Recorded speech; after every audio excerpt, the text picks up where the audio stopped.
Greetings, Patrick here, 8 Questions with. Welcome to the show. So this has been a day of flying on air, I guess, doing everything on the fly.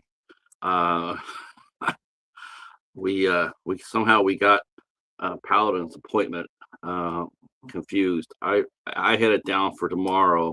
They had it down for today. We both had written it down with the right time. So we had to reschedule that. That's going to happen next week.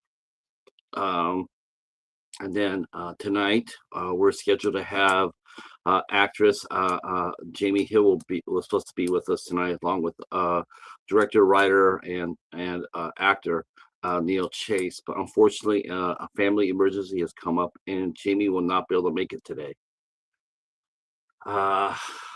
And so we just ask you to send good vibes in the chat, if you guys would mind to send some good vibes to Jamie and her family, and we will try to reschedule her as soon as we can. But we still have Neil Chases here, and we're still going to have a hell of a show, and I can promise you that. Just like we did, it's like we had one last night with Daniel Bowers. I had a really good time last night talking to Daniel. I mean, I really did. I was spirited and interesting, and I really liked it a lot. And I cannot wait to have him come back and do it all over again. Uh, yeah, Mark and Carrie. Yeah, I just got pinged about an hour ago. Um, um, and so right now things are okay from what I understand. They're okay. It's just that they are in the ER, so that's never a fun place to visit. I've been to lots of ERs in a 2.5 year space. I probably went about 40 or 50 times to an ER, and let me tell you, they're never fun ever. Even if you're not involved, even if you're not sick, still no fun to be at an emergency room. Um, but we got Neil Chase, like I said, from Brimstone Pictures, will be here with us. I watched two of his films. I watched Spin the Wheel, was a really cool movie, very interesting, um, an apocalyptic supernatural horror. And then I watched Boneyard Racers, and wow, that's my first question I don't know if he knows this or not, but this is gonna be my first question to Neil is, man, are you making this a feature film? Because Boneyard Racers is tight as hell. Um, probably since my probably my favorite short film for definitely the last couple of years. It's sensational. It's so much fun. And we already got an idea. Hey, Steve Merlot's in the house. Well, I'll be damned. I've not seen you since we talked. Yeah, I know you're still working. John from Doomsday Crypt told me you are still cranking them out. So I'm not surprised to hear that. Hopefully you're doing well, Steve. Yeah, man, you got to come back up and pay us a visit in August if you're not shooting anyway. Yeah, it's been a long time, long time. So Neil Chase is going to be here with us, and yeah, it's going to be a good show tonight. So somebody cracked me up. I was looking through. I was looking at one of my Facebook groups, and for physical media, and this one guy he posted up a criterion, a list of criterion. He had like 8 or 10 of them, maybe 12. And uh, you certainly can, Steve. The door is always open to you, buddy. Yeah, man. So Jamie's not going to make it in tonight, no, but Neil Chase is going to be here, and he is a filmmaker from Edmonton as well. So that's actually two companies now. Brandon Rhines from Higher Learning, and and of course now Brimstone Pictures. Higher Learning? Oh, I don't think that's it. I think it's Higher University. Uh, uh, and what's really cool about it is that both these guys, both Brandon and Neil and director David Heacock, they do have one thing in common. They both have used the lovely Elizabeth Chamberlain into their movies, and Jamie Hill as well. So you know these guys have polish on the ball if they're using talented actresses like that. Uh, I know I can't wait. I know we were supposed to talk about it too, Steve. And well done on casting her. Yeah, I'm telling you guys, I tell this to Jamie too, man. I'm going like, your name is getting up there a little bit. There people are starting to, they're starting to realize, is this how good of an actress you really have been all this time? And so I know that I've heard some good things coming down the pike. I heard some things that like movies being written, people casting. I mean, I can't go into too many details, but I hear that she's going to be busy really soon, and she should be, because she's a hell of an actress, voice actress as well. Of course, and she was in Boneyard Racers. Now that was her. She had a great role, even though it was a non-speaking role. But good Lord, it's Jamie. It's Jamie as soon as you see her. You go like, and me, I'm sitting there going like, oh hell yeah. Yes, I would do. We could do that. We could do that in the first week of August, Steve. My July is filled out, but we could definitely make that happen for the first week in July and August. If Jamie can, if everything is, if everything's okay with Jamie's side of the world, yeah, man, we'll come back there and bring you guys on, and hell, I might even bring John up. That's what should I do? I should bring John up from Doomsday Crypt, get him to come up here and co-host with us. Yeah, that would be great. We'll make that happen. I'll put that on my calendar, and I'll talk to Jamie about it, and then I'll get with you, and we'll get a date going. Yeah, John is amazing, isn't he? He really is. Great guy, and man, just wait till you see what he has coming up.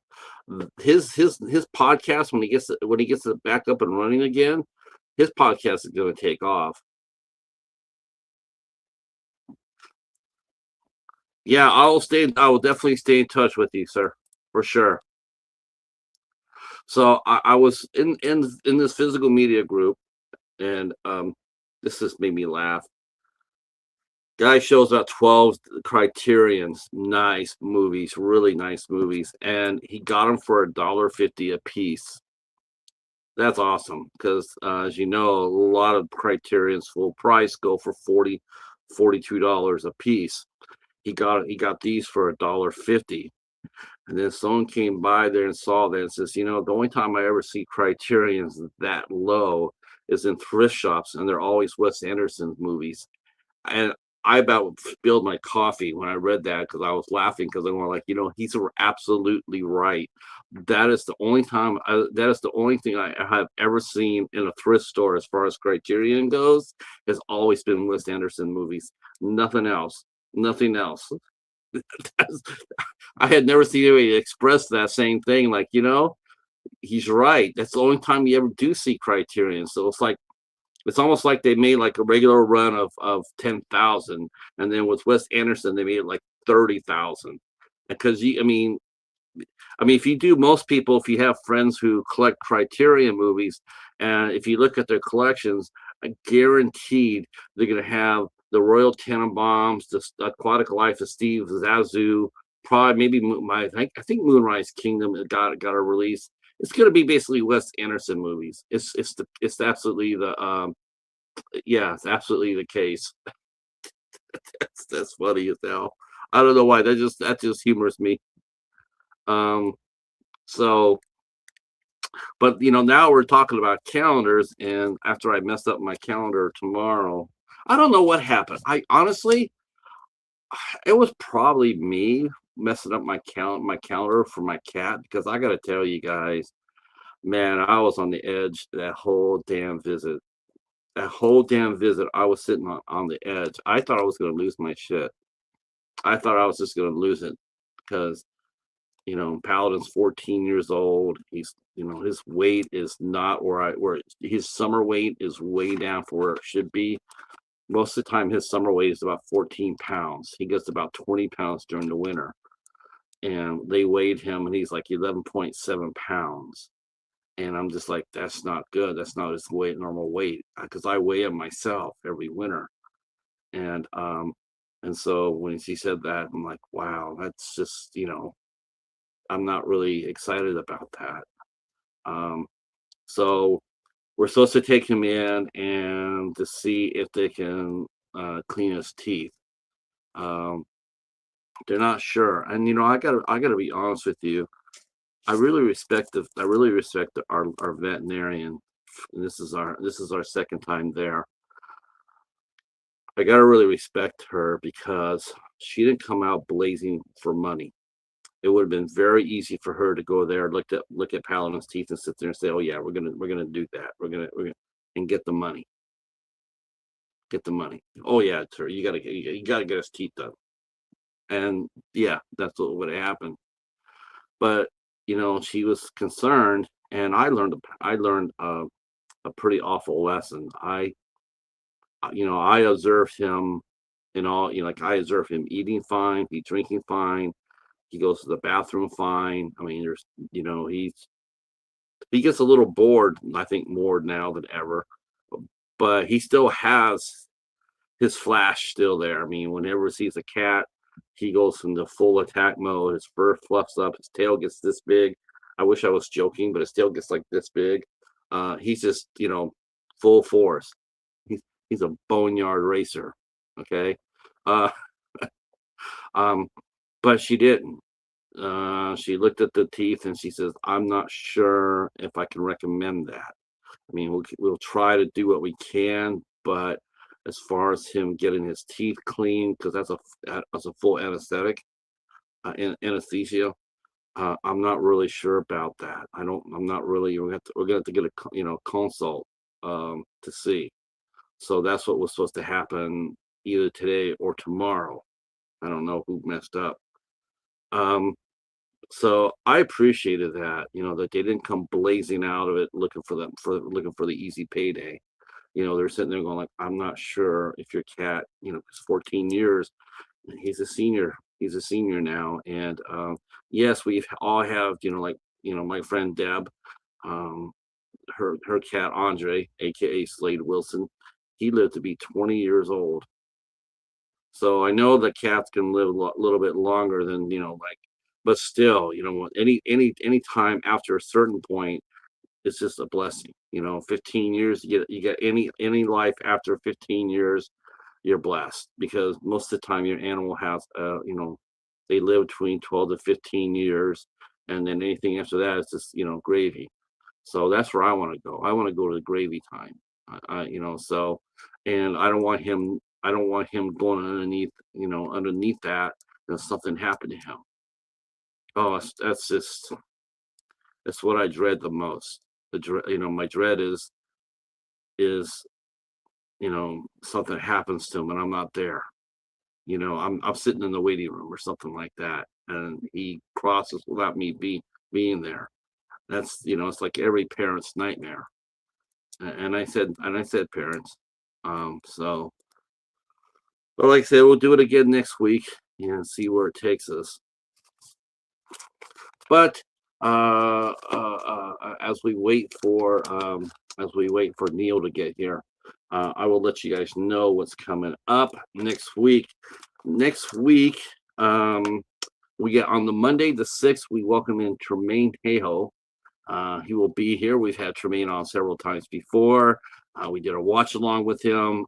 He is a super nice filmmaker from Northern California. He made the movie Simp. Oh, here we go.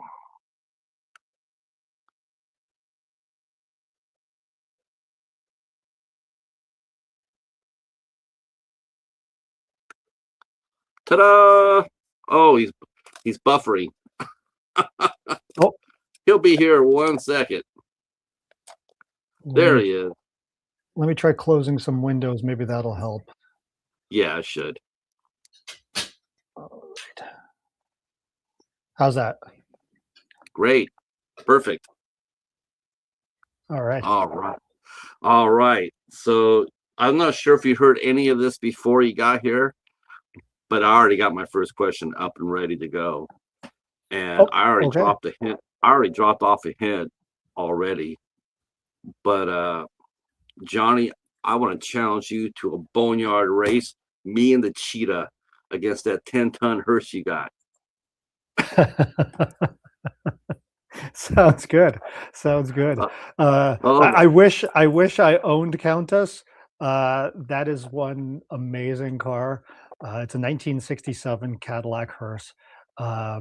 It's actually owned by a friend of mine, and yeah, he was kind enough to let us use it for the movie. man, that is such a kick-ass film. My second question is, are you making that into a feature film? Because that is so tailor-made for a Oh, feature film. sorry, you're breaking up. It's Oh. hmm, Are feel you gonna make Boneyard Racers into a feature film? oh my goodness, I couldn't make out any of that question. Yeah. Closed pretty much everything here. This is the only thing running right now, so I don't know what's going on. Can you hear me now? Yeah, now it's better. Okay. Um, my question, my other question is, are you gonna make Boneyard Racers into a feature? There is plans. I've actually written a feature script for it. It was funny. It was one of those things where every time we showed the movie at festival, we would get the question inevitably from somebody in the audience, or even one of the judges asking, "When's the feature version coming?" And I thought, okay, that kind of lit a fire under my butt to go and write the feature version. And once I started writing, I realized I have so much material. I would love to make it a trilogy. You know, I've got actually the first one is done in terms of the script, but then I've got um, plans for where to take the story in parts 2 and 3, if it ever was to come to that. Man, it's such a breath of fresh air to see an original short story like that just absolutely just crush it. It was so much fun, so much love, to a lot of different movies there, and it's like, wow, I was just like, I'm like, this is all right, and, because Jimmy sent me the movie, and I'm going like, this is awesome. Because I'm in the movie. I said, I know, I saw you. I saw you dancing, and right away I went, there's Jamie. And I love the music. I liked everything how you guys did it. David, Oh, thank you. David did a really good job in directing that film. I mean, He did. David short films, did a great job. Yeah. Yeah. yeah. I was just so impressed. But then I also looked at Spin the Wheel, Mhm. and yeah, that's another great film. Well, thank you. Very, very different. Very. I thought that was and I like the open-ended ending too. You just don't know where it's gonna go, and I thought that was interesting too. That's a really fun movie, Thank and you. yeah, It was a challenge. It was a challenge to make that film. We did that under it was COVID, so the height of all that. I wanted to write a script that was single location, small cast, small crew, just because we had all of these difficulties, and we managed to find this wonderful location. The bar is called Club 9910, and it's a real place. And you actually have to go down the stairs. It's like an old speakeasy sort of vibe to it, and they were amazing. They were amazing. We got to film there 1 or 2 days a week. It was usually Sunday nights or Sundays and Mondays, and yeah, continuity, as you can imagine, was probably like the hardest part of that because we'd always have to figure out, okay, where was all the furniture and where were the bottles and all of these things, the set pieces. we had to get it just right so that we had that sense of continuity from Right. week to week. Ah, yeah, because Sundays and Mondays are the best time to shoot at a bar because most of the time they're closed. Hmm. Yeah, but yeah, I would think that would be different. Really hard. You have to have someone. Basically, you have to have someone film the filmmaker. Like go behind you and take a picture or make a video of that. Um, as far as I know, it looked absolutely perfect. Well, I thank didn't you. see any I didn't see any mistakes. I not that I was looking for them because I was too busy with the story, and I enjoyed your cast, and I enjoyed the challenge of Milton. He was clever. That's I don't know good. if he That's I don't know if he was as clever as Johnny was though, but he had his moments. fair enough. Fair enough. Two totally different kind of doubles. That's yeah. I like Johnny a lot. He was all right. Because playing the devil. I don't know what it is, but a lot of people when you say that, like you as an actor, you playing the devil, and yet people even when they know it's you and it's a fun movie, but they still get that back of their mind, back of their neck, heebie-jeebies about it because it's the devil. Um, Yeah, did you yeah. I did guess you get I it? guess the biggest difference would be that in Spin the Wheel, Lou is the devil, whereas in Boneyard Racers, Johnny is just he's a crossroads demon. Really, is what he is. So he's not the boss. He just kind of runs his own little corner of I guess Highway 66 or maybe Highway 666. Let's say, who knows, right? A lot of fun. Uh, how did you come up with the idea for Spin the Wheel? Because it is a different kind of story. I mean, it's Mhm. it's not your typical, prick your finger on there and then have Al Pacino behind there screaming for 30 minutes. It's a lot more Totally. it's a lot more subtle than that.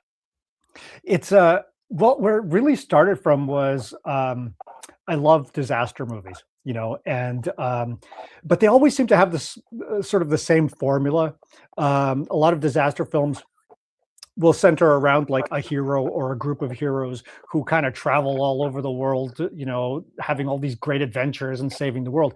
And I thought of it from the flip side, like while these guys are off doing their thing, what do the like 99.999% of the rest of us do if the world is ending?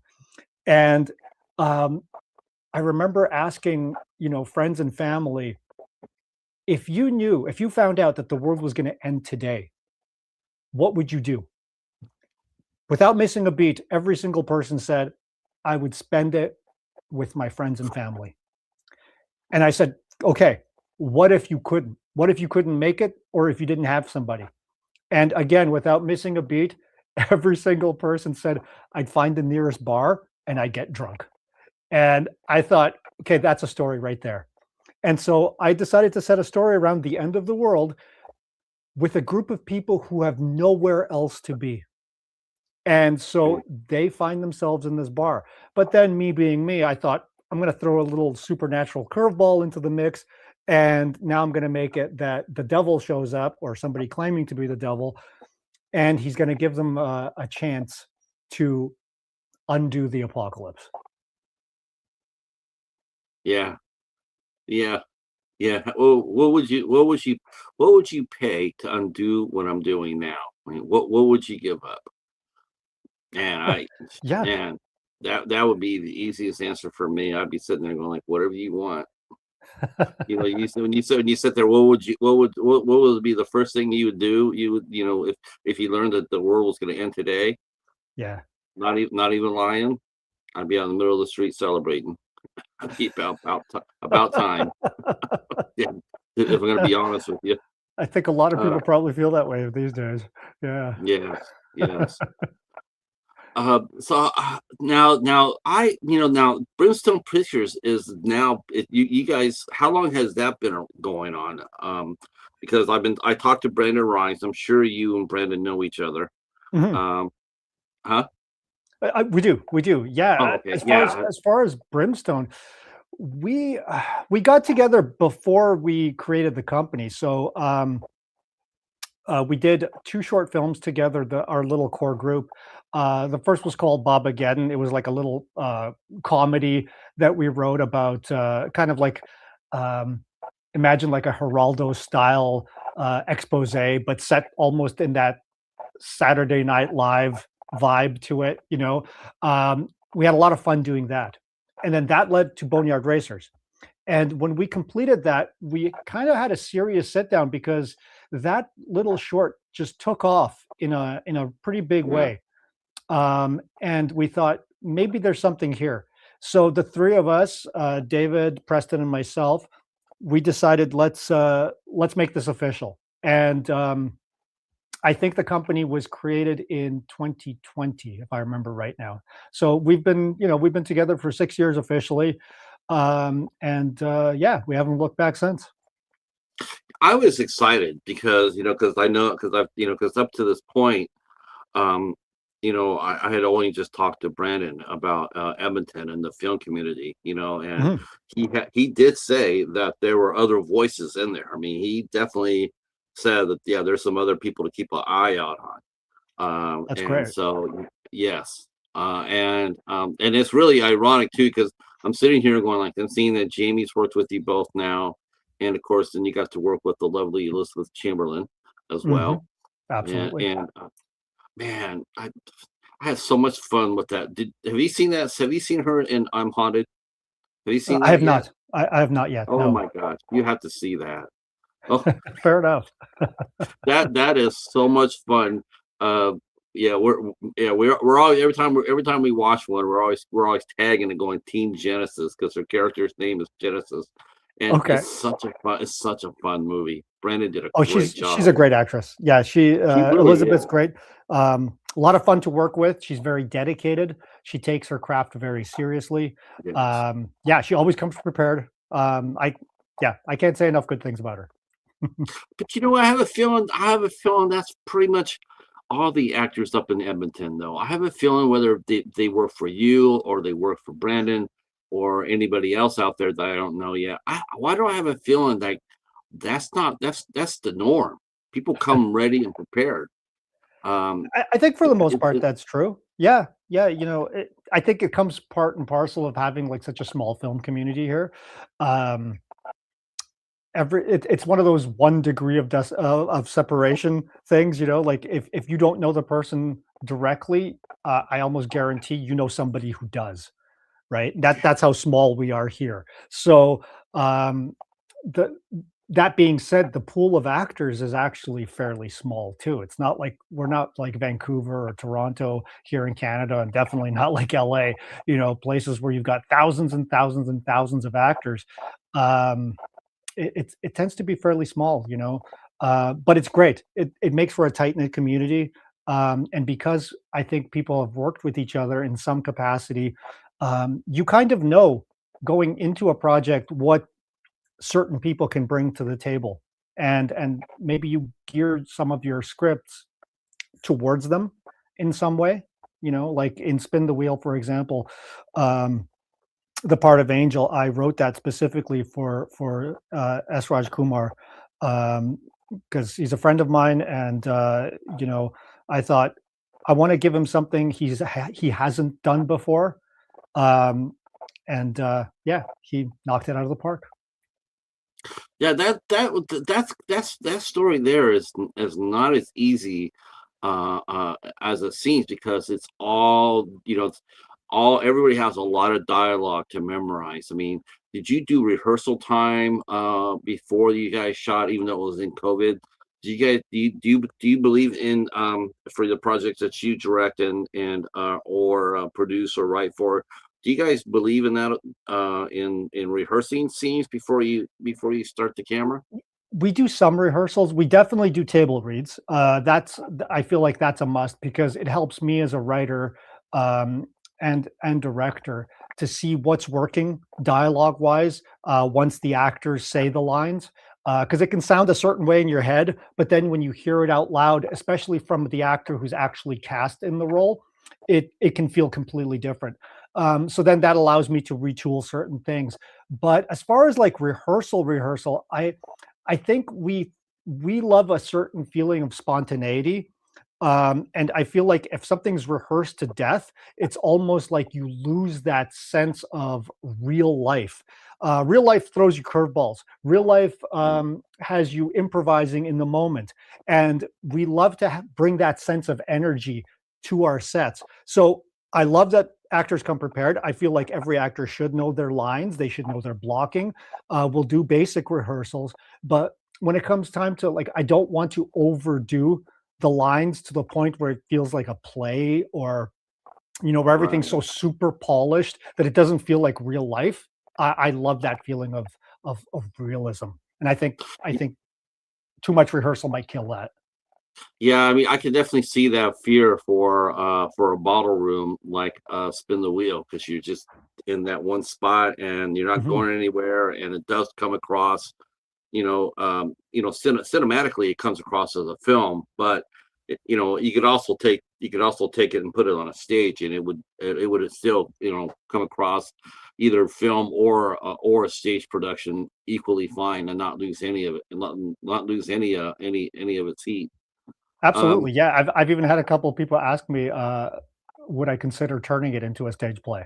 And I thought, oh, that might be fun one day. that would be Yeah, fun. Well, you yeah, love to write. I absolutely. mean, yeah. So, what came first for you when you first started out? Was it the writing part that got you started first? Was it the acting? And then you slid behind the camera, and then you're doing some directing as well. So, what Yeah. came first for you? For me, it was the writing. I've been writing ever since I was a little kid. Like I was one of those kids in school. If the teacher gave us a creative writing assignment, I'd be all over that. I would spend like the whole evening writing, and then I would want to be the first to volunteer the next day to read my story out in front of all the other kids. So I love that. Um, I didn't take my first acting lesson until God, 2006, so exactly 20 years ago now.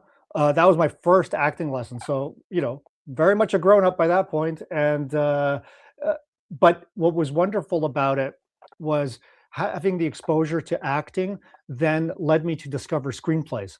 So I'd never written screenplay format before that. It was always like short stories, novels, that sort of stuff.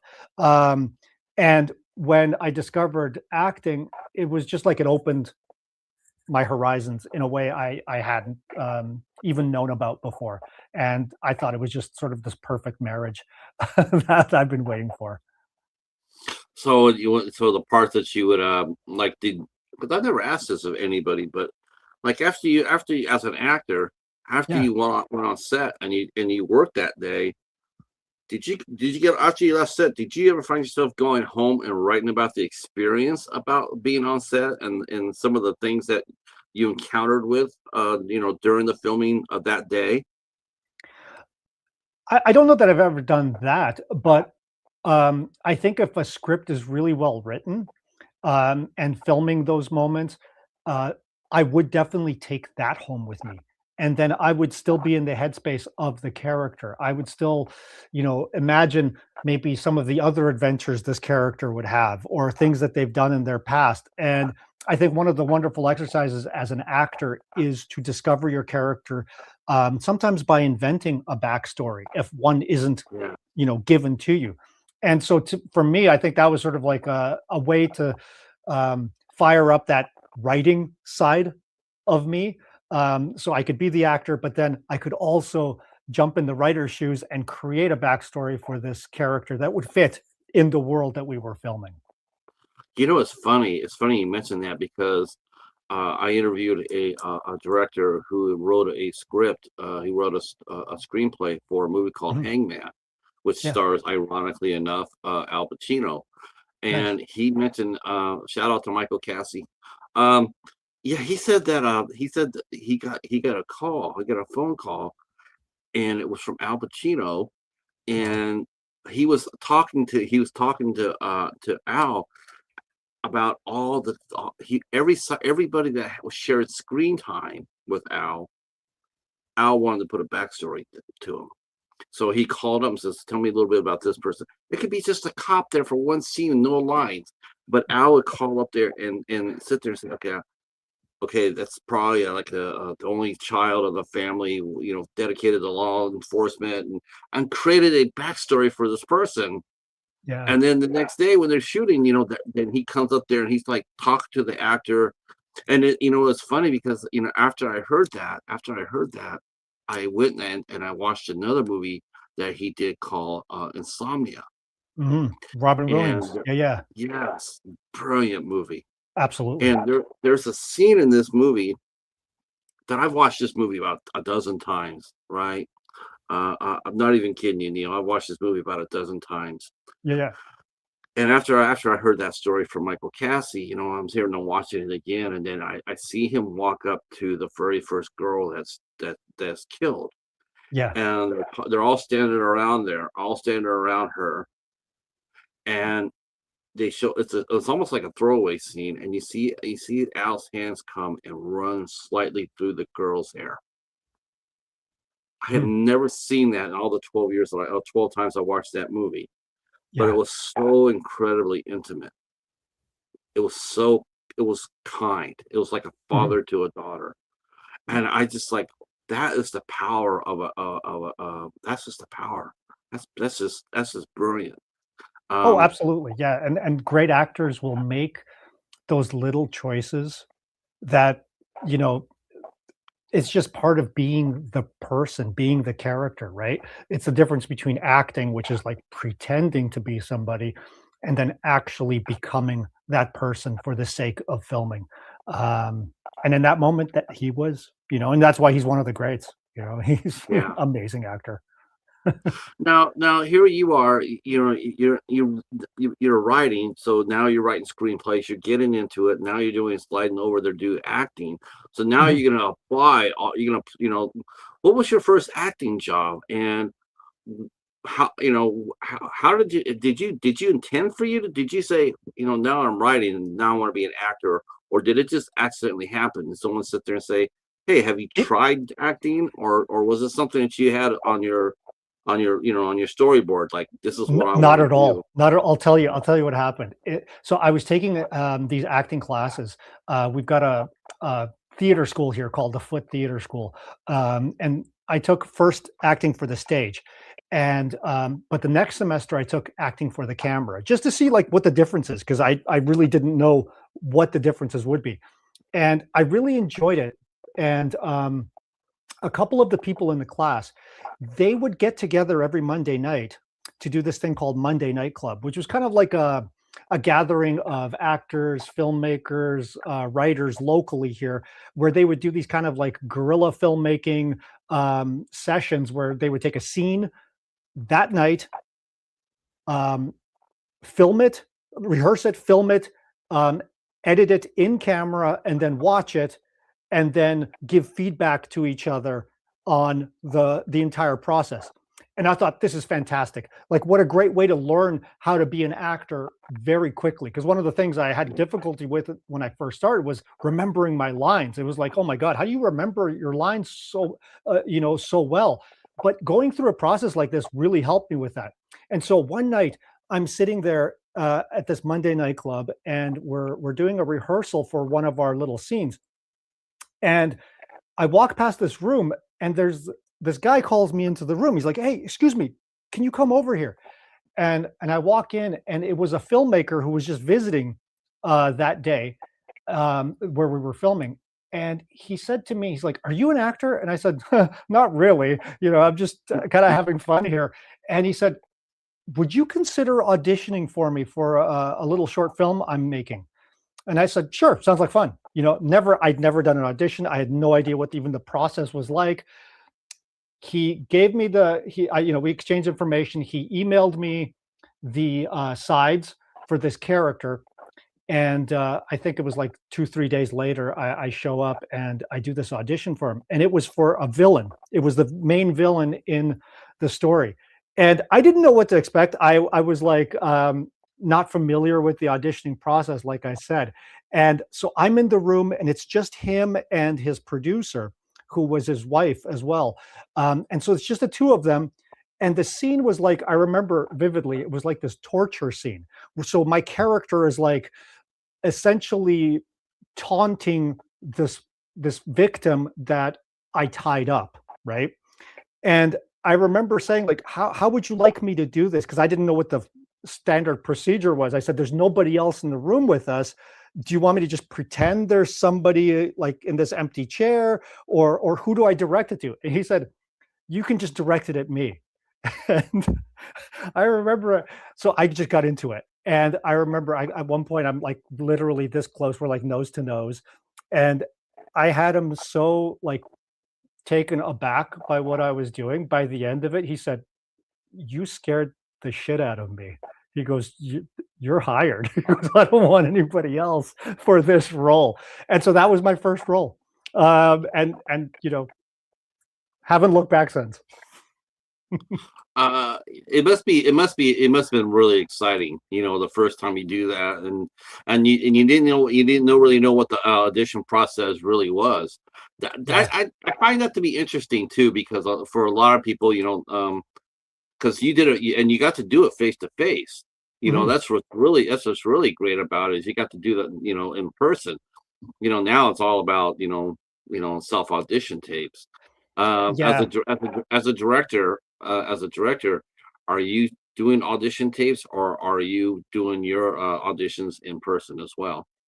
We've done both. We've done both. It's one of those things where I think audition tapes are kind of a necessary evil in today's world, especially considering a lot of times you're auditioning actors from out of town, and so it's easier, right? It's easier for them to just send something in. Like in Contamination, we had a couple of actors, for example, who were out of Calgary, which is a city that's about, you're American, so I'll say it in miles. It's about what, like 180 miles south of us, Uh, something like this. So it's a fair drive, about 3 hours away. And for us to ask them to get in their cars, drive up here just to audition in person doesn't seem fair. So of course, we want to leave that option for people. I love doing in-person auditions when possible, though. I think it's fantastic because it's one of those processes, whether you're the director or the actor, it allows the the actor to better read the reactions of the people on the other side of the table and then adjust their performance accordingly. But on the flip side, it also allows the director to direct the actor and say, hey, can you try it this way now? Like, I got this take, but can you try doing this? Maybe a different type of emotion, or a different, or focus on a different beat or something like this. And that's something you're not able to do um, on the self tapes, right? Even on the right. Zoom auditions, um, which I've been part of once or twice, it's not quite the same, right? Because it's like this dynamic. And I feel like there's something magical about being face to face with somebody. It's more intimate, let's say. Yeah. Right. So your first film, you have that great experience. Did you come out of that thinking, you know, did you come out of it thinking, wow, this is going to be easier than I thought? Or, or did you, did you think it was just a one-time thing? I mean, what was your reaction coming out of that? I mean, especially since you really had no time to prepare to play the part. Um, and is preparation a big for you, Neil? I mean, is that a big part of your acting game? Is the preparation? It depends on the role, but yes, I mean, general, absolutely. Like I always come prepared. I always know my lines. I make sure that I'm not one of those people on set who's like breaking character every 3 lines, saying like, What's my line again?" I mean, it happens to everybody sooner or later, but I try to come in as prepared as I possibly can. That also means like learning the blocking in the scene. If there's any rehearsal that's required, or if there's any meetings with the director to dive into the character. All of that stuff I really appreciate, and I love doing that because I feel like the better I know my character, the more realistic my performance will be. You know, Right. um, but in terms of like that first film, experience, and I just enjoyed it so much. I didn't put any expectation on myself as to whether it was going to go anywhere. All I knew was I love this, and I cannot wait to do it again. Right, right. I Yeah. can imagine that. You have a real relaxed atmosphere because it's to your acting. It's very, it's Thank you. yeah. It's a lot of fun to watch. Definitely keep an eye on. You definitely don't. People keep their eye on what you're doing. There can I be hope so. 20 people that. Yeah, that's how I was. I'm just sitting there watching Johnny, and I'm going like, then you do that. And how did you do that trick with the cigarette? That was just old-fashioned filmmaking. What we did was we literally, the old-fashioned trick of like you just pause, you you cut, and then we light the cigarette, put it in the same spot, right? We try to match the spot. We actually had the contact lenses that I put into my eyes, and then shone a black light. There were black light contact lenses. That's why they glow at night. And yeah, it was just a matter of doing all those little things and splicing the two scenes together. And it's like you can tell, right? It's not seamless, but it was one of those things where it was almost like our nod to the old-fashioned filmmaking school, and we tried to do as much of that film practically as we could. I think it's actually 100% practical. I don't think we have any CG in that film just because I'll be honest with you, we hadn't really learned how to do it yet. So there, it's like, okay, let's just do it the old-fashioned way. Now, one of the things you mentioned too, you mentioned the three of you, you and David and Preston, but there's a Yes. fourth member of your team, though, isn't there? There is now, yes, Elizabeth Lavender. So she's new to our team, and she's one of these great people who we are happy to have part of our team as a producer and as an actress. She's a wonderful actress as well. Oh my gosh, she was great.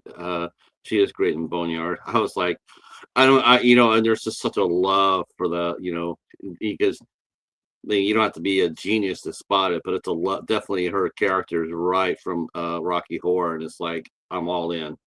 Oh well, Um, that's actually Lindsay. That's Lindsay Christopher, who you're referring to. yes, So is this part of she your team? Well, she's an actress in our movies, yes. Yeah. So, Oh, but okay. she was part of Boneyard. She was part of Spin the Wheel. Yeah, Unfortunately, she was not part of Contamination. But personally, I would love to have her back on anything we do. yeah, she was great. She really was. She was Absolutely. so it was yeah, I was yeah, I thought she was a producer in that, so that's what I thought she was part of She might have Brimstone. been. I'll be honest. I don't even remember the cast and crew. Like, this is one of those things when you're making a short, like an indie film. Everybody wears about five different hats. Yeah. So, like, she probably was. I'll be honest with you. I think she even did some of the makeup Yeah. Yeah, on she did. at some points. Everybody does so many things. Like Preston, he's like a producer, but he's also one of the gaffers. I mean, he's our main gaffer. He also does some of the sound. He also does some of the post work. Dave and I, we both edit the film. So we'll both co-direct. We'll both act. And then everybody does little things like, we don't really have too many grips. We're all the ones, we're the ones carrying equipment in and out ourselves, right? It's one of those things. As you get bigger and you get budgets for things, Mhm. now you can afford to get people for specific functions. And that's one of the Well, things that we're still aiming to do because we're still wearing multiple hats. oh my gosh, we have to talk about David too in Boneyard Yeah, yeah. because come on, that was such a great role. God Almighty, you're sitting there and you see him walk up there, and you're just like, how lovely is that? How lovely is that? That nod. It's like I'm just sitting there going like, I hope Vincent sees this and approves of it because this is absolutely spot freaking on. I loved it. I was just so much fun, he got the voice down just like it. He Yeah. sounded just like Vincent D'Onofrio, and I'm like, that's amazing. If I didn't know any better, I would think that's him. Well, Um, thank you. Yeah, that was definitely our influence for that role, because we discussed ahead of time. I remember Dave and I talking about like should he approach this character? Because we almost figured out right off the bat, I'm going to play Johnny, he's going to play Chuck, and we bantered around like, how do we present these characters, right? Johnny, I think, was fairly straightforward in my head because it's like bringing that sort of rockabilly 50s vibe to Yes. him, right? The greaser. But Chuck was a little bit more of a question mark. Like, what do we do with him?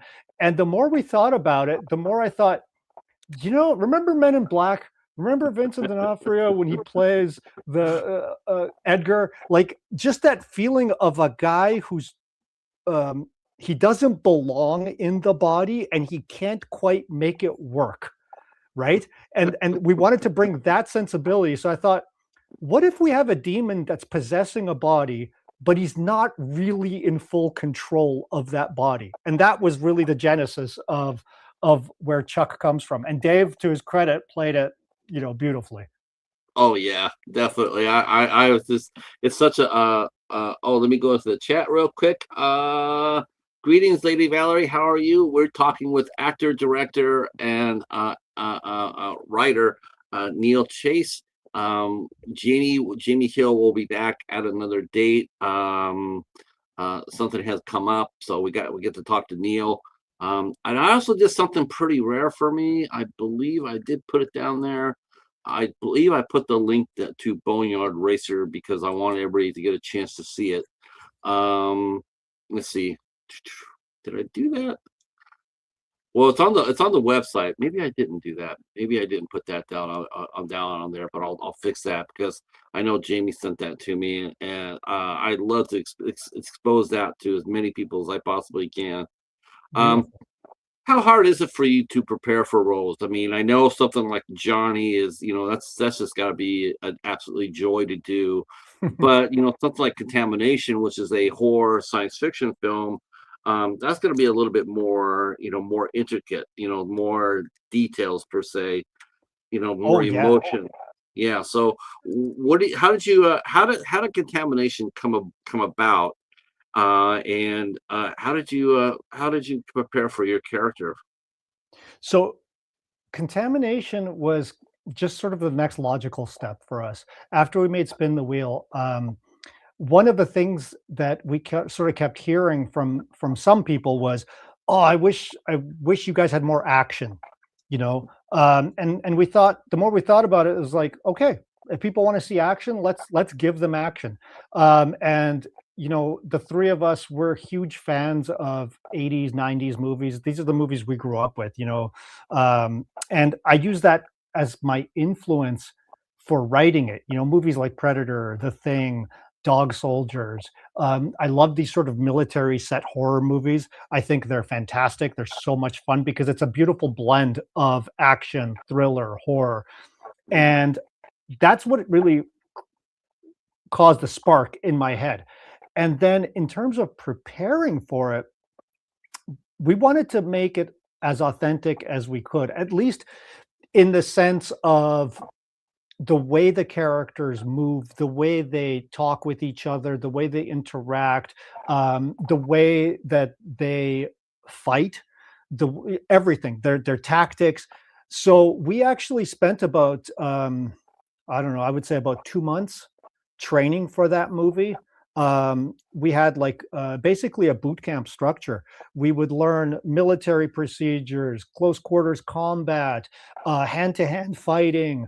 We trained in a dojo and we trained in like specific buildings and things like this, for entry and movement, for fighting, for shooting, all of these things. And the people that we were training with were actual military personnel, one of which was our weapons master on the film, Rod Williams, fantastic guy. He's ex-Canadian military. And then Tom Sunderland, who plays Wolf in the movie, he was at the time an active member of the Canadian Armed Forces, a paratrooper in the Canadian Armed Forces, a captain, actually. By the time we wrapped, he was actually a major. So between the two of them, and then our cinematographer on the film, Martin Truscott, Ryan Hoople, our BCAM operator. A lot of these guys had done a lot of airsoft, simulation, a lot of Right, military right. simulation. Even Ty, who plays Sagan. So they were very familiar with a lot of this stuff. But there were those of us who were either just coming from a film world. We weren't as familiar. I've played like soldiers and things like that before, but this was like I wanted it to be as real as we could make it. So we really took it very seriously and everybody trained their butts off. Special nod to Elizabeth right now, Elizabeth Chamberlain. She would show up at some of the trainings um, and she really didn't have to. I'll be honest, because she's not in any fight scenes. But she did it anyway. She trained with us, which she was Yeah, we why welcomed not? anybody from the cast to do it, and she took part, and she was awesome. And that's what I talk about when I say dedication. That's somebody who went the extra mile to make her character feel authentic. So in those moments when she does draw down on somebody or something like this, her movements are fluid and they're realistic, and it shows. It shows.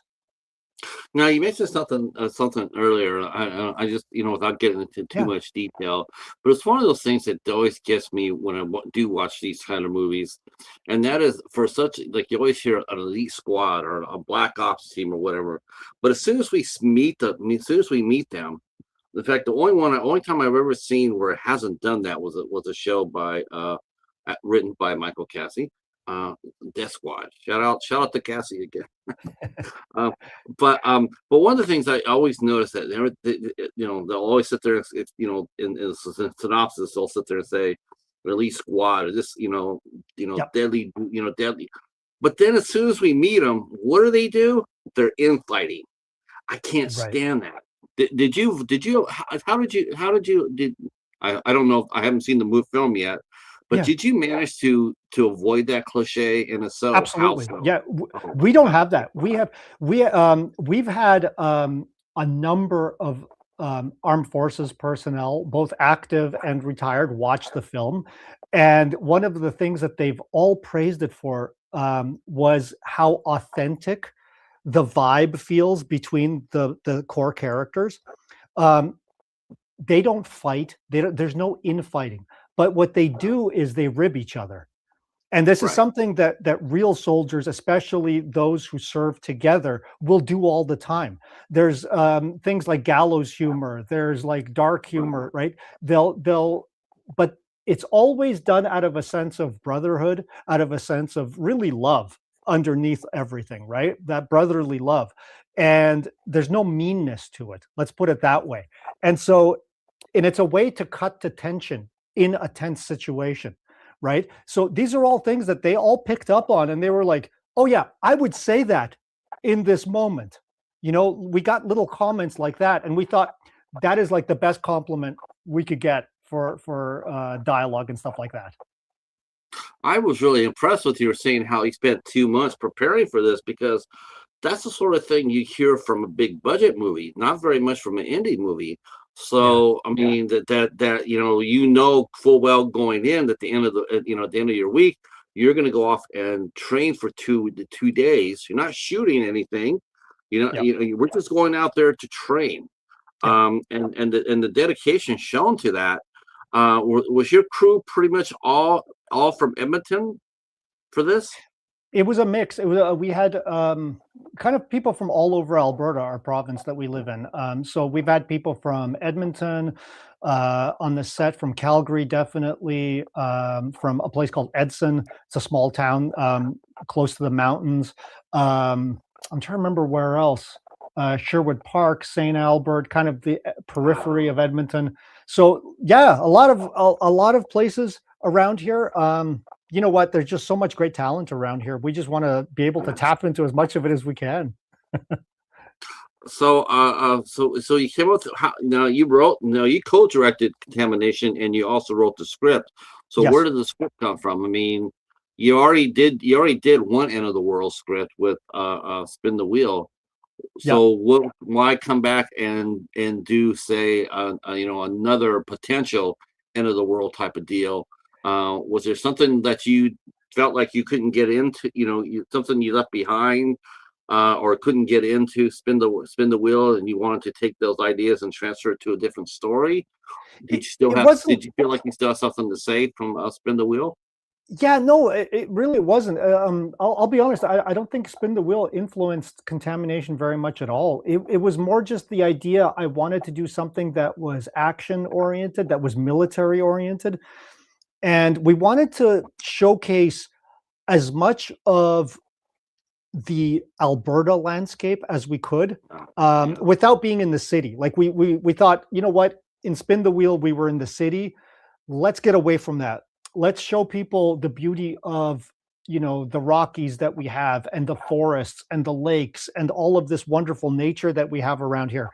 And in doing that, I thought, well, what could be really cool is if we also have this sort of hidden black site lab that's out sort of in the middle of nowhere. And when I started thinking about how to do that, we started researching old mine sites. And the site that's in the film is actually a historic site. It's an old coal mine, that's about it's right in the nestled in the foothills of the Rocky Mountains, and it's fantastic. A place called Nordegg. And yeah, it's as much of a character as the other characters in the film. And so just putting that all together, that was kind of the spark that made me want to write the story. Let's see. Doc Kaiju walked in and says, "Greetings, dear denizens of planet Dirt. Hail Gigan." Hell yeah, that's what I'm talking about. That's right. That's right. Team Gigan. All right. Hopefully you're doing well, Doc. Um, yeah, that's fun. So you got to get Mhm. out there, you got to train. Um, was there what was the hardest things as far as in terms of producing or getting ready for the film? Because to me, it's like this sounds like not only is this movie ambitious, but it sounds like to me you have a little bit of a budget for it. Now, was this something that the government you were able to get help from the government? Because Canada does that. They go ahead and they help filmmakers with their projects. Were you able to get some help from the Canadian government? And do they have to approve your scripts when you apply for grants or aid or whatever? Mhm. Is it up to them to approve your script? Do they ever make suggestions to you, like maybe this is a little too violent, or maybe this is or do they make it conducive to getting your money? You have to tone down or remove some of your script, or do It they just it leave you the hell alone? it depends on the type of funding you're getting. So in our case, what we got was a form of I want to use the right terminology here, but basically it's tax rebate. So what it is once you've spent the money to make the film, there's a grant system in place that you are able to recoup some of those costs after the fact. That's primarily what we were able to tap into. The way it works here is for films over, I believe it's $500,000 Canadian, that system is automatically triggered. So you get a certain percentage of your budget back. We were not at that high of a level, quite far from it. But every now and then, if there's money left over from all of the projects that are above that threshold, they will sometimes funnel it down into the lower budget films. And we were just lucky enough to be recipients of that. Um, there are other grant programs available in Canada, such as developmental grants. So you can get money for example, writing your script, or refining it, or for all of the for sometimes for the filming process itself, and then sometimes for the post. We didn't have any of those available to us. So and then, but if you do, I know like from people who have gotten some of those types of grants, there is sometimes that feedback of maybe you might want to consider altering this or changing that for whatever reason. We never had that. We pretty much, we presented them with our script, we presented them with the premise and all that stuff. Nobody had any issue with anything that we put together. So we never got any kind of like negative feedback on really anything. I think if anything, people were just excited to work on it. That's one of the things that we really wanted to create. I think there was a misconception early on in our process. A lot of people thought that our film was going to be a lot smaller than it was. I even heard of one person saying, "Oh yeah, those guys are just making a movie about like five guys running around the woods," and it's like it's so much bigger than that. That it puts that idea to shame. Um, we filmed in so many different locations, that and all of the locations that you see in the movie are real. So it's a real airport that we're filming at, for example. It's a real mine site, real campgrounds, real highways, real there's a part where some of us jump off a cliff into water. That's all real. That's all practical. And we wanted to lean into that as much as we possibly could.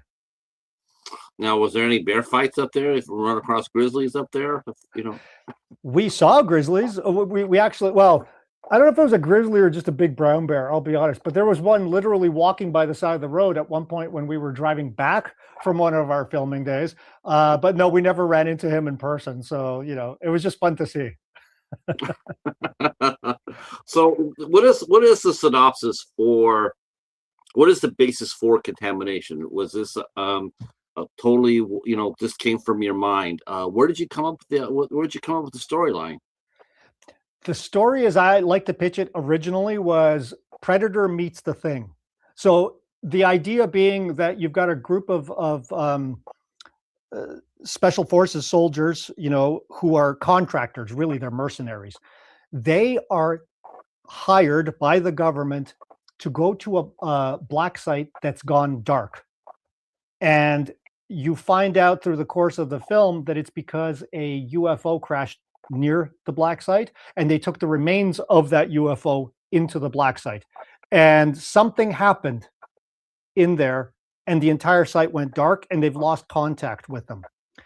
And there's this strange electromagnetic interference that is growing from the site. So they're unable to see it even from their satellites. They can't fly planes over it. They can't fly choppers. It kills all the electricity and all the power. And so our guys are tasked with going in and getting the hard drive of the main scientists in charge of the site. And that's their task. Because you mentioned Predator and the Thing, I think a lot of people that watch the Thing definitely see the crew of the Thing at their interactions. But I rewatched Predator last year for the first time in a long time, and I gotta admit, the time I rewatched that, man, I was so blown away because everybody's always slamming the action part of Predator. Everybody talks about action, Arnold going up. I think what I came out of that movie with, and tell me if this is the case for Contamination, but what I came out of there was how much heart that movie really has. That movie has a lot of heart. It does.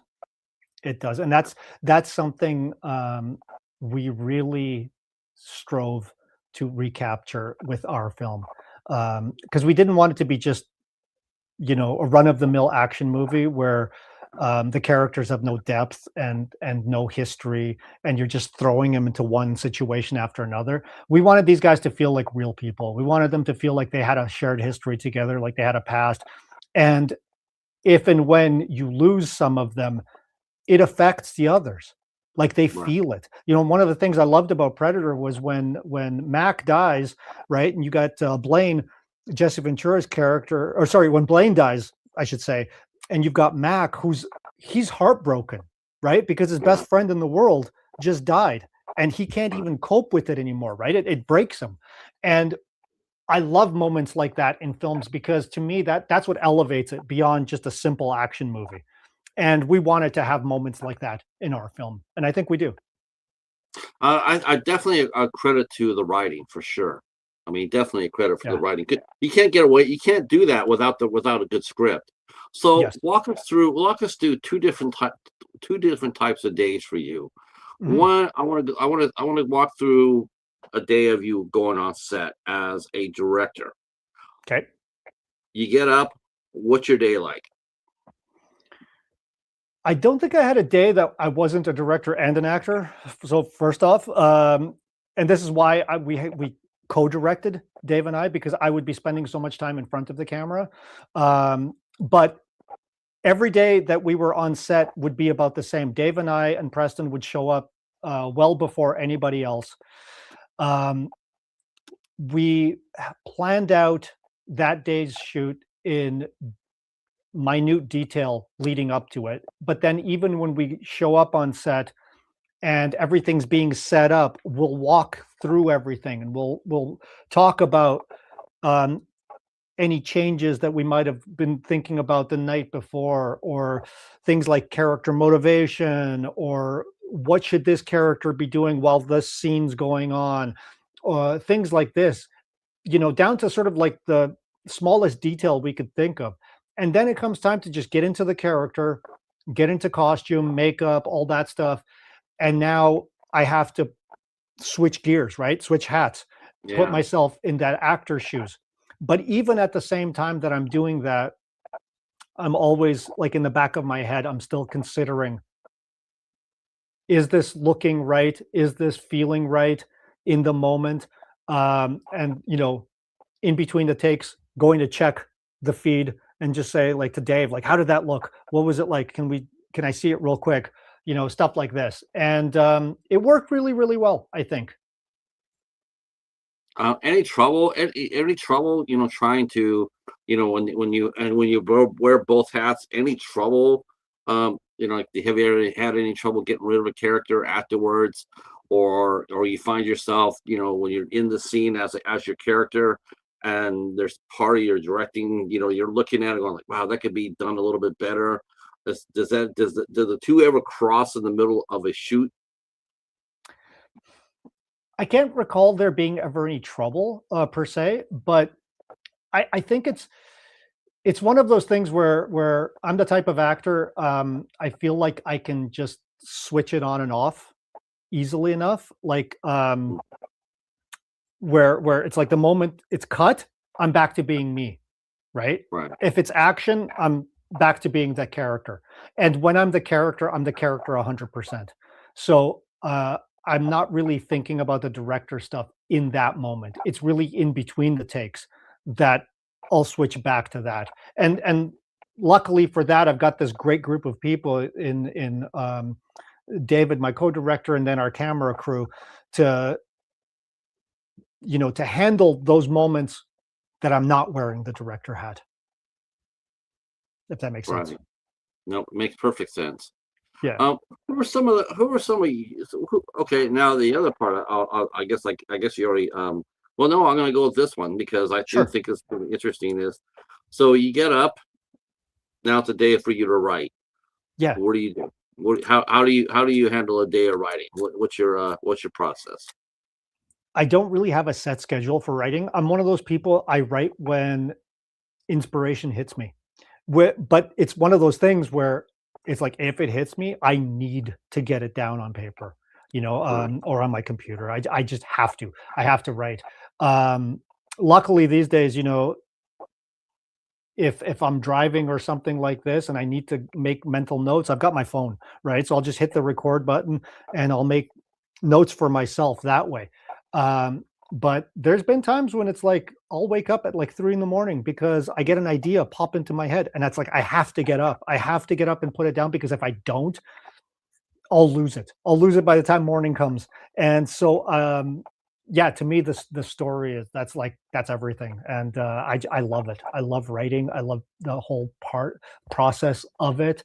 The idea of creating new worlds, creating new people, putting them into these impossible situations. Um, I love every part of that. Um, who are some of your favorite screenwriters? I mean, people that you like, or you look at their work and admire their work. are there any screenwriters that inspire you that you know like that you know Oh, as far as their creativity goes? oh God, yeah. I think the list is actually pretty long, to be honest, when it comes to my influences. Um, it depends on the genre for one thing. You know, like if we're talking about like let's say westerns, I love westerns. It'd be like somebody like Peckinpah or Sergio Leone. Those they're masters at the craft. If it's something like thrillers, I love Hitchcock. I think he is an amazing writer. When it comes to the more gritty, um, dialogue-driven stuff, then it's like Tarantino, Guy Ritchie, David Mamet. I love That's realistic my man. dialogue. Oh, you Yeah. mentioned him. Oh, good for that's oh, good for. I love David Mamet. Oh, he's I think fantastic. yeah, Yeah. he's a yeah, he's a wow.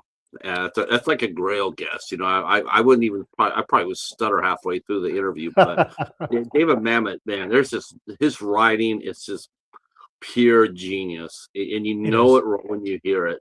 It's Absolutely. yeah, absolutely. He's Um, he's a master of writing realistic dialogue. That's what I love yeah, about his dialogue. Yeah. every as soon as you you know as soon as you see his name attached to it, you immediately gravitate to it. You know, like I got to see that. Um, Exactly. Exactly. uh, now, are there any directors that do the same thing for you? Or are there you know and Any this directors? is Yeah, like, besides the ones I've already mentioned, you know, Spielberg has always been one of my favorite. The Coen brothers, I love them. I think there's a couple of people who, no matter what they do, they seem to always do a phenomenal job, and I think those are some of the greats for me. Um, you know, at least off the top of my head, I'm sure, like, as you can see, I got a wall of DVDs behind me. I could probably I find you saw that. something in any of these, you know? I was going to ask you to turn around and see if you had any IFC movies on your list. You know, that's what I want to see. I was Sorry, looking you're over breaking up my. again. I was going to look at. I was going to have you look at your wall and see if you have any IFC films on it behind you. Oh, I'm not catching that. I'm so sorry. Oh, It's okay. just Can you hear me now? Testing one, two. Testing. Can you hear me? oh, Oh, now I think it's getting there. Yeah. okay, okay. No, I Yep. noticed your physical media. I mean, that already answered the one question I had. Is, are you? Because I'm actually surprised my friend Hobbs isn't here yet because he probably want to go through do a room tour and see all your movies. But are you mostly? Or do you buy mostly? Do you buy mostly mainstream movies, or are you an indie guy? Do you like buying indie or whatever, or do you just Oh, buy whatever both. moves you? Both. Both. Yeah, like, um, my DVD collection really started out from, like, you know, the usual mainstream stuff, but then I always loved finding those little diamonds in the rough, movies that maybe other people hadn't seen or that I've just heard about, you know, and thought, oh, I really need to see this. I really need to check this out. Um, and yeah, and I've got movies from like all over the world. You know, like one of the things I love is I feel like I was one of the first people around here to love Korean cinema before it became a thing. You know, nowadays it's like it's on Right. streaming, so it's really easily accessible, which is wonderful. But you know, let's say 15, 20 years ago, the only way you could watch it was on DVD, right? Right. And some of those movies were just amazing. Like even Chinese, Hong Kong, cinema, stuff like that. I love that stuff. Yeah, you couldn't get that other through maybe a magnet, from Magnolia Yeah, or Wogo USA. They were the well only ago. two. Yep, Yeah, yep, love that. I got tons of movies from them. yeah. Yeah, there's an action movie called The Divine Fury. Absolutely bonkers movies. Okay, I have to check that one out. Um, so as far as Brimstone goes, what are the plans? What do you guys got contamination out? When did it get released and how's it doing so far for you guys? Or has So it been released? it just got released on streaming. We did a theatrical run here in Canada, which went like extremely well. We played various cities all across Canada. It was really well received wherever we went. And then just within the last month, it's started streaming. First in the US. It just started streaming here in Canada, I think like 2, 3 days ago. So it's getting there. There's more platforms being added all the time, which is wonderful to hear. Um, I think people can watch it now on Amazon, on Apple TV, Hoopla, Fandango. And I'm sure I'm missing one or two, I but wasn't able to get that. I personally wasn't able to watch it because it's all behind paywalls. And mm, so I know Jamie kept on sending it to me. I'm going like, Jamie, I don't have Apple. I don't do streaming. So she kept on trying to send me a copy, and it's like it's very hard. It's very hard. But I've concluded that I'm going to start doing this again. But yeah, and that is I gotta get people to start sending me hard copies again. I tell folks like burn it. If you have, I'm not looking for a perfect copy. I mean, if you have to burn it, that's fine. But because I just don't, like I went to look for this movie to watch it because I was really excited for it. And then all of a sudden now that's how I end up, watching spin the wheel. It was on Tubi. But when right. I typed in contamination, there was no luck for me. Well, But I have it on my that's watch list. that's because of the distributor model. So the way that works is, and that part's out of our hands, really. Once you sign with a Yeah. distributor, they have their plan for it, right? Their distribution plan. And the typical distribution path for most films these days is you start off with theatrical, then you move into transactional VOD, video on demand. So that's like behind the paywall, right? Where you buy or rent it. And then the step after that will be that it goes to SVOD or AVOD, which is subscription based VOD or advertising based, like Tubi, for example. So that'd be the difference between, like, let's say, it ending up on Amazon Prime, or it ends up on Tubi or Roku or somewhere like this. And we don't know ultimately where it's going to end up, because that part's so completely out of our hands. Wherever it is, we'll always be pointing people to it. Right now, we're just at that phase where it's rent or buy. But we're hoping that very And soon we can steer people towards some of those other places as well. it's scary too because this week happened, and this is what everybody in physical media has been hammering, and that is when Sony said that they were dropping 550 digital movies. Yeah. They were dropping them because they lost their licensing. So think about that. All those people that bought that movie Mhm. digitally it's gone. Yeah. It's gone. And That I saw that that is the with Apple problem.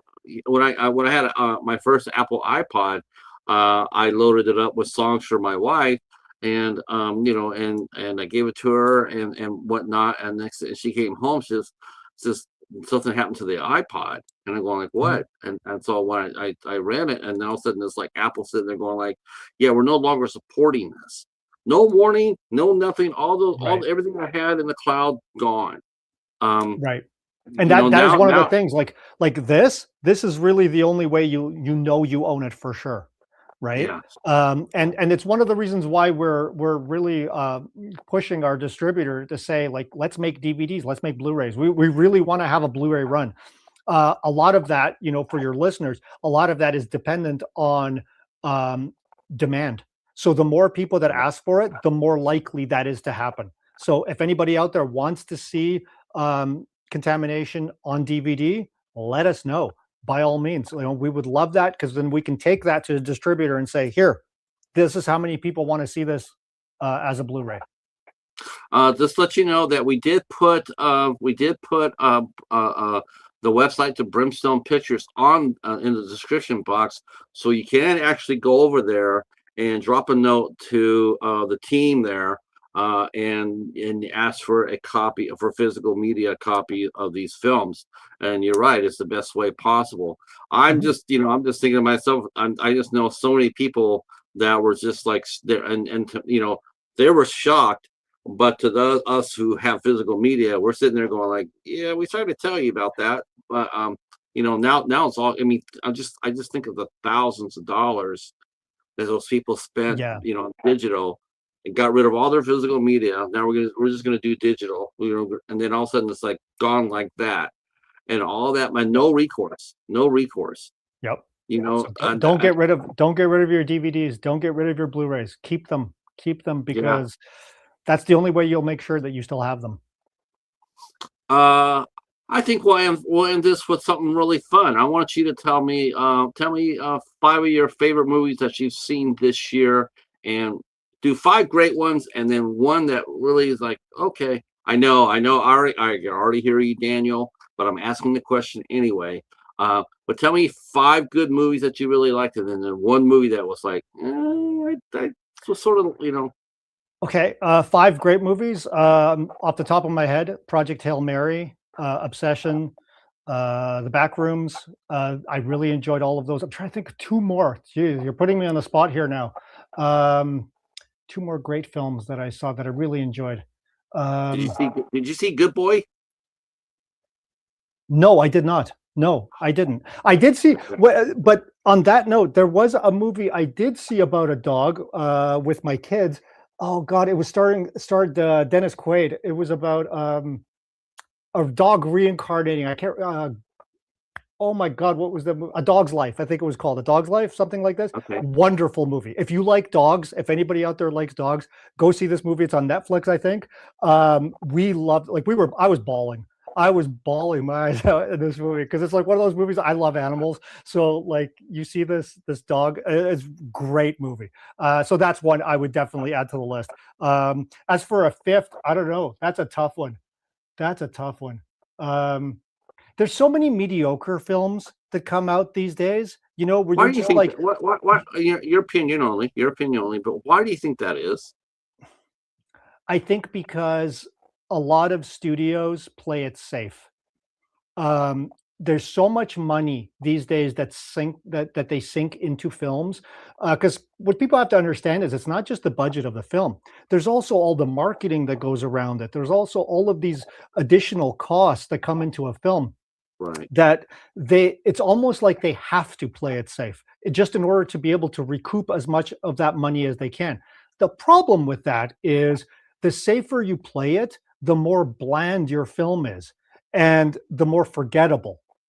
And Yeah. so it's, to me, the films that take storytelling risks are the ones that are the best films, the most memorable. Like, this is why I love Obsession. This is why I love Project Hail Mary, because to me, both took some real risks with what they did. One with a lot of money and one with next to no money, and yet both created really memorable characters, really memorable scenarios, and the type of film where I'd be like, yeah, I would watch that again, and I would Right. recommend that to other people, right? And to me, Yeah, that's what it's all about. I've heard that on both Obsession and Project Hail Mary. The only thing that really sort of got me with Project Hail Mary, it seemed like that Adam Sandler did the same style of movie last year. It was Uh, similar, wasn't it? Yeah, yeah, yeah, yeah. yeah, I watched that film too, but I thought Hail Mary did it better. I'll be honest. right, right. Right. Yeah, it's sort of hard. I think it's still sort of hard. People still have a hard time seeing Adam Sandler do drama, do action or drama. I think and he doesn't help it any when he turns around and he does Happy Gilmore too, because Right. all that goodwill he had built up for for his daring do about doing a science fiction film. A lot of people say, "Oh, it's just Adam." This is there. Now he's doing back with now he's doing what back in his comfort zone. He Yeah, doesn't really but start. He doesn't. he can do some really great drama. Like, Yes. what is that movie, Yes. the one with the gems? Oh God, what was it called? Oh yes. Precious Gems. Precious Gem. Like, that was fantastic. His performance in that is amazing. You How about know. his performance in Click? Yes. Yeah. Oh my Yeah. Yeah. gosh. First half of Yeah. that movie, total Adam Sandler slapstick. Right. That second Right. half of that movie just like blows you away. Yeah. You're like, oh, he's got chops. He He's does. got chops. Yeah. It's sort of weird to see him, like know that he has it, but then he doesn't like he can't commit full to it. It's Hmm. like because I don't know whether he's afraid that people are going to come back there and say, well, it's not what you usually do. It's like he's afraid that if he goes out there and puts himself out there, people aren't going to like it, and then he retreats back to what he knows, Yeah. which is It a must shame be. because he's done a lot of really good serious films. The Oh yeah. Cobbler was a surprise. Absolutely. Absolutely. Um, Yeah. let me go to the chat here, and folks are saying hello. Hey, Michael, how are you? Welcome in, welcome in. See, Indy Phil. I don't know that one, but hello, Phil. Glad you're here. Um, that's. See, have you ever worked with an actor? Have you ever, or have you been in a role where you felt like you weren't? I mean, I know every actor comes off with confidence, but Mhm. have you ever felt like there's a role there that would challenge you? You know, like you were afraid that you couldn't be able to pull it off. You were nervous about the performance, and if so, how did you get past that? I'm trying to think of that actually happening. I, I Wow. think I think any actor worth their salt will embrace the character they're trying to portray. And the more honest you can be about that portrayal, the better it's going to be. Um, but it's tough. It can be tough. Like I think for me, there are certain roles I don't want to play. Yeah, And I've sort of made that very clear. Like I would never play, for example, like let's say a child molester or something like this. It's something that repulses me to the core of my being, and yeah, I can't empathize or sympathize with that character. So yeah, I don't think I could honestly play it. Right? It would yeah. come across as fake. I think there's better actors than me who are able to pull that off. Man, that's so So for hard. me, that's what it is. I think if I say yes to a role, if I take it on, it has to be a role that I'm comfortable enough playing. Even if it's an uncomfortable role, even if the character's doing uncomfortable things, I think there still has to be a certain level of empathy that I have to have with that character, a level of understanding at least as to where they're coming from to say, yeah, okay, I can get into this headspace and I can be this person for this role. And I'm sure that translates to your writing as well. Like you're Mm. not going to sit there and write a Jeffrey Dahmer screenplay because Probably not. why? Probably not. Yeah. Um, so what's the plans for the rest of 2026? Oh gosh. Well, enjoy the summer for one thing. Do some travel with my family, and then get right back into it. We've got a couple of different projects that are in the air right now, and it's one of those things. Whatever the funding falls in line with, that's really what we're going to do first. I think we've got about 4 or 5 projects which we could go with. Um, some horror, some action, some on the more dramatic side. And it's like, it really just depends on what there's an appetite for the most, what we can get the best deal for, and what we can get the pieces to fall in place You know the for. appetite. You know the appetite. What it is. Everyone wants to see Boneyard Racers too, and they want to see Johnny race the cheetah. That's all I there is would, to it. That's I all would that love nothing more. I would love nothing more. Yeah. me either. I really hope that comes to fruition, and more importantly, keep everybody that was involved in it. I saw one short film called Cargo a few years ago, Oh, yeah, yeah. I and remember that. Yes. uh, that The short zombie film one. was yes, it was brilliant. It was Mhm. beautiful, It was. heartbreaking, and then what did they do? They started making a full length feature and put Martin Freeman in there, and I was like, Yep. I like Martin Freeman, makes a great Dr. Watson, but I felt really cheated that it wasn't the original actor who deserved who made that role come alive.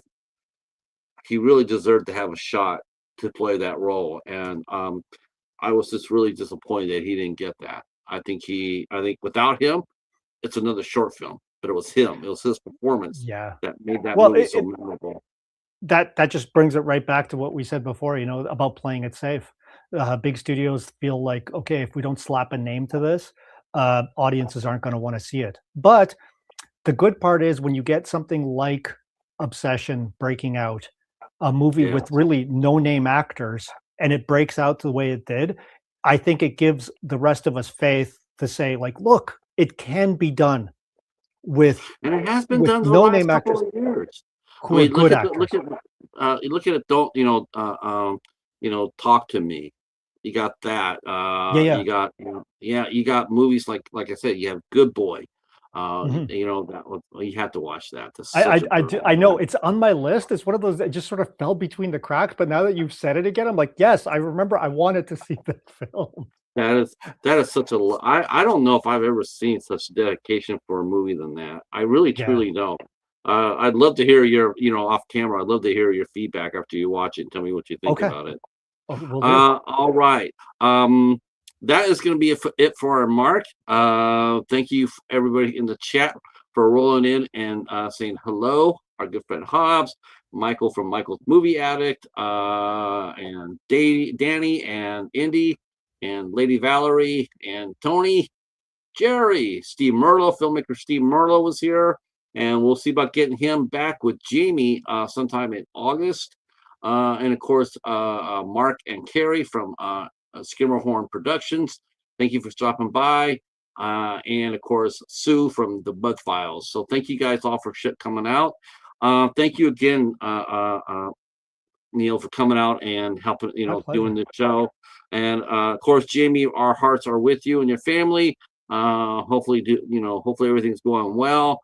And you know that you were thought about and loved. And I left your picture on the I left your picture on the on the interview while I was going, you know, while we were doing it, just to let you know Mhm. that you know, you weren't forgotten. And of course, Neil, thank you so much. Thank you so much for your Thank you. gift, man. You're a terrific filmmaker, great actor. Um, Thank you, I'm Patrick. gonna gotta get David in here next time to come in and hang out Yeah, with us. And we'd love that. yeah, I'd love to have you guys come back and talk to us. And yeah, stay where you're right where you're at for a minute, and let's let folks know that next week we have filmmaker Tremaine Hayhoe will be with us on the 6th. We have Derek J. Barash will be here with us on the 7th. And then we have the screenwriter for The Mortuary's Assistant, Tracy Beebe, will be here with us. I have said, I have ridden this horse for many, many years, and I've said that anthology films are the hardest films to do. I have changed my mind. I think the hardest films to do now, honestly, are video games. Oh, yeah. You gotta have like you gotta have like that thick skin, because it doesn't matter how well you write it. There's always gonna be somebody out there bitching about it. It's Yes. just this. I don't know why, but that it's every time I see someone do an adaptation of a video game, there's always someone unhappy. There's no one can sit there and say, "Yeah, that's a great movie, you know, awesome." No, there's always somebody bitching about it, It's and really I hard think to pull off. Yeah. it really truly is. But we got someone who did that, and Tracy Beebe, and she'll be here with us next week, and I can't wait to talk to her. Sounds All great. right, everybody. Thanks for everybody for coming by. We will see you on next Monday for Tremaine Hayhoe. If you want to stick around just for a minute, Neil, and Yep. we're out of here. Peace.